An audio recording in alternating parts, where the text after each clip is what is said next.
So good morning, good morning, good morning. It is Monday, 8:15. I am Kanisha Berry with Berry Thoughtful Life Coaching. You can check me out at berrythoughtfullifecoach.com. Listen, I am just on today, first and foremost, to say thank you. Thank you to the servicemen who have given their all to protect our country. So thank you for that. Thank you. Happy Memorial Day. Secondly, as always, 8:15 on Monday mornings, I like to pop on to give you some words of encouragement and inspire you to live your best life. This morning, I want to just come to you with this question. How do you connect to your authentic self? Do you believe or do you feel like you're living the life that you really want? Are you real and true to yourself? I recognize that many times for most of us, we carry these different roles: husband, wife, mother, daughter, employee, entrepreneur, these titles: graphic designer, doctor, nurse, lawyer. We carry these titles, and the titles will begin to define who we believe, what we believe about ourselves. Good morning. But I want to know, do you know who you are? Not in light of your title, not in light of the role or the position that you play in life, but who are you at the core? Like, what is it about you that make you uniquely you? I believe that we're all created by a God who designs us with a purpose, for a purpose, on purpose. Have you resolved for yourself what that purpose is? Are you moving through life doing what you believe others would have you to do? Or have you really taken time to get to know you in such a way that you are extremely connected to everything that makes you authentically you? Like, this question came about because I was listening to this amazing teaching by Lisa Nichols, and someone asked that question, and I thought, wow, probably more people struggle with that. And I remember a time when I absolutely struggled with not knowing who I was, and believing that I knew who I was, but who I was didn't fit into this box of who others needed me to be. And so then the struggle wasn't so much that I didn't know who I was, I didn't know how to be the fullness of me in light of what they needed me to be. So here's my question to you today. Are you willing to break out of the norms? Are you willing to let go of what others need you to be so that you can tap into the fullness of who God created you to be? What brings you joy? So one of the best ways to figure out who are you authentically, to connect to the person that you was created to be, is to ask deep, beautiful, amazing questions. We limit ourselves in our questioning because oftentimes we question why. Why am I like this? Why is it like this? Why did this happen to me? But I want you to start imposing more big, more powerful questions to yourself, and maybe sit down with a friend and ask those questions. But one question that only you can answer is, what brings you joy? Not what makes you feel happy in a moment, but joy literally fills your heart with the fullness of peace and joy. I'm a Bible girl, and the Bible often talks about that there will be joy in the morning, that our fruit of the Spirit is peace and joy. So I'm asking you, do you know what brings you joy? What fills your heart? I know for me, just sitting in a park somehow, just being in nature, it can be one of my greatest joy cup fillers. And it's there where I feel most real, most true to myself. So, what is that for you? What brings you joy? That is one way to start figuring out, who am I? Who am I authentically? Another question I want you to ask yourself is, what do you like about you? And that can be a challenging question because so often we are kind of geared to not think about ourselves or not think too highly of ourselves, is what the scripture says. But I don't want you to think it from a boastful place, but just from a place of sincerity of, who am I? What do I like about me? Is it your eyes? Is it your nose? Is it your hair?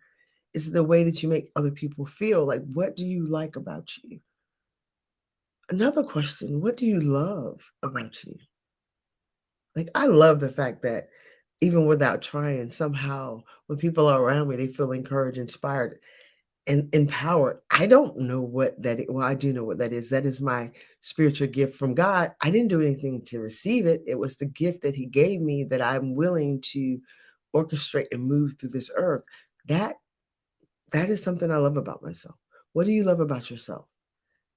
Another question you can ask is, what do you admire about yourself? What do you adore? Adore is a word that we don't hear often enough. I remember when I first met my husband and we was in the dating phases, and I remember saying to a friend, "This guy adores me." And it scared me because I had never felt that before. I never felt adored. Like, yes, attracted to, of course, but adored. So, what do you adore about you? It is important that we begin to really look within to know who we are so that we can move in our best light, not of what they think, what they need us to be, but who we know ourselves to be. It is okay that who you believe yourself to be, that part in your heart that gets excited, don't align with maybe what others have thought of you all these years. But here's my question. Is there a part of you that denies who you are, that feels disconnected, feels unauthentic because you deep down know you're not even moving from your sincere, honest place? So, who suffers when you choose to play it safe? When you choose not to um, shake, like rattle the fence or let them know that inside you're hurting because that part of you that you know to be the fullness of you, the joy of you, the peace of you that they don't get to see because you're worried that they may reject you, isolate you, not understand you. But here's what I've learned over the years. When you allow the real you to show up, fully, completely embrace who that is for you, it may be a moment where those who seemingly know you the longest will pull away. But those who truly know you, those who truly at least want to know you or truly love you, I would say, those who truly love you, they will get to know the new you, the you that you are now willing to show up as, and they will love you as much as you love you. See, oftentimes we put people in the position of not knowing how to love us because we haven't fully learned how to love ourselves. And then we are upset with them because they don't accept us. But you haven't shown yourself to them from the fullness of who you are. You've shown them the imposter. They've fallen in love with the imposter, the person who says yes to everything, the person who goes along to get along, the person who never has an opinion but is okay with everything. And then when that becomes exhausting and that becomes like wear and tear on your heart and your mind and your soul, and now you're ready to be angry or disappointed in them because you feel like you've been taken advantage of when all they've done is been who they are towards the person you presented, and now you're mad with them. But I encourage you to do some deep self-reflection. Recognize it's not about them. It is not about what they think or feel. It's about who you presented yourself to be.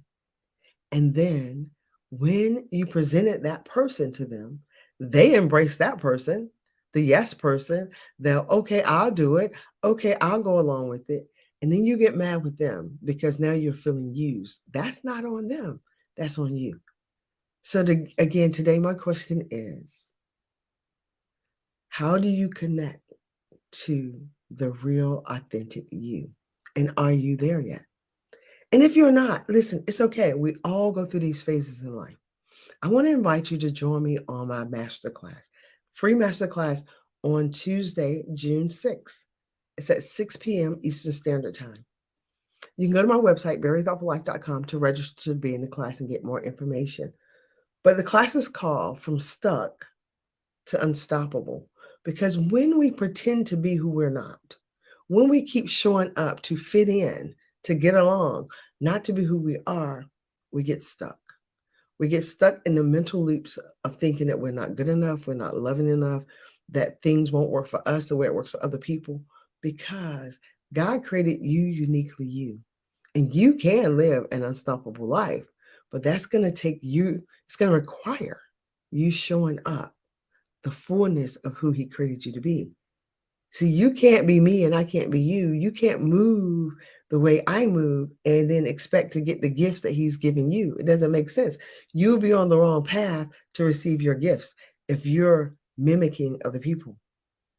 So who are you? I would love to know who that is. More importantly, it's not even for me to know.